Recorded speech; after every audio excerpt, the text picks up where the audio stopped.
லஞ்ச்ன்றத டிஃபரெண்டா பார்க்கலாம். சிகஸ்ரீ நூடுல்ஸ், யஷ்வந்த் தயிர் சாதம், தேஜா ரச சாதம், அந்த பீட்ரூட் சாதம். எப்பயுமே எங்க மம்மி சித்தி நான் வச்சனா பிரியாணி. இப்போ வாங்க யாருக்கு லக்குன்னு பார்க்கலாம்.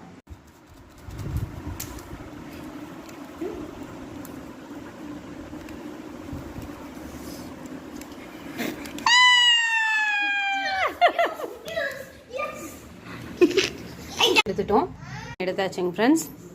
இது கூடவே வந்து 2 பச்சை மிளகா, ஒரு ஹாஃப் லெமன், ரெடிமேட் இஞ்சி பூண்டு பேஸ்ட், தேவையான அளவு புதினா, தேவையான அளவு சீரக சம்பா ரைஸ் ஊற வச்சிருக்கேங்க. இனிப்புக்கு தகுந்த மாதிரி சோம்பு, பிரியாணி இலை, கசூரி மெத்தி, ஏலக்காய், பட்டை, கிராம்பு, கசகசா. இப்போ பிரியாணி மசாலா நான் ரெடிமேடாக தான் எடுத்திருக்கேன். திண்டுக்கல் பிரியாணி மசாலா எடுத்திருக்கேன். கண்டிப்பாக வந்து எல்லாருமே ட்ரை பண்ணி பாருங்கள், சூப்பராக இருக்குது. தேவைப்படுற ஆயில் ஆட் பண்ணிக்கலாம் ஃப்ரெண்ட்ஸ். நான் வந்து கொஞ்சம் வனஸ்பதியும் ஆட் பண்ணிடுறேன். எண்ணெய் நல்லா காஞ்சிருச்சு. இப்போ இது கூட வந்து தாளிப்புங்களை ஆட் பண்ணிடலாங்க.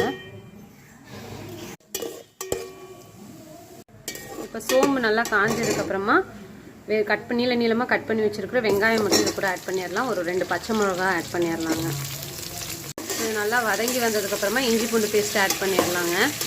வதங்கிடுச்சு. இப்போ வந்து இஞ்சி பூண்டு பேஸ்ட் ஆட் பண்ணிடலாம். இப்போ வந்து நல்லா வதங்கினதுக்கப்புறம் தக்காளி பழம் ஆட் பண்ணிடலாங்க. இஞ்சி பூண்டு பேஸ்ட்டு நல்லா வதங்கிடுச்சுங்க. இப்போ நம்ம கட் பண்ணி வச்சுருக்கிற தக்காளி பழம் இது கூட ஆட் பண்ணிடலாம்.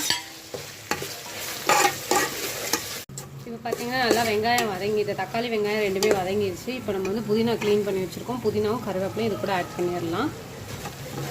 புதினா நல்லா வதங்கினதுக்கப்புறமா மசாலா ஆட் பண்ணிடலாம்.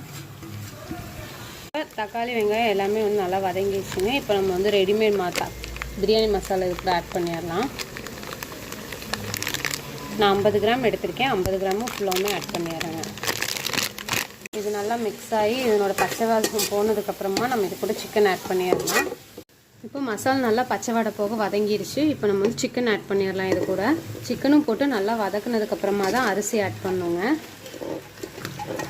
இப்போ நல்லா வந்து சிக்கன் வதங்கினதுக்கப்புறமா தாங்க நம்ம அரிசி ஆட் பண்ணுவோம்.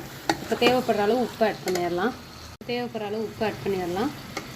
சிக்கன் நல்லா வேகிறதுக்கும் நல்லா ஸ்பைஸியாகவும் ஜூஸியாகவும் இருக்கிறதுக்காக கொஞ்சமாக வந்து தயிர் ஆட் பண்ணுறோம். தயிரும் கூட உப்பும் இதுவும் வந்து மிக்ஸ் ஆகும்போது நல்லா உங்களுக்கு டேஸ்ட் வந்து நல்லா பிடிக்கும்.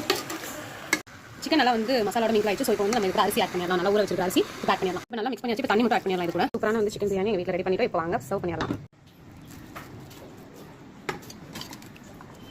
இந்த மாதிரி ஒரு வீடியோஸ் உங்களுக்கு வேணும்னா மறக்காம சேனல் லைக் பண்ணிக்கோங்க. இந்த வீடியோக்கு லைக் பண்ணுங்க.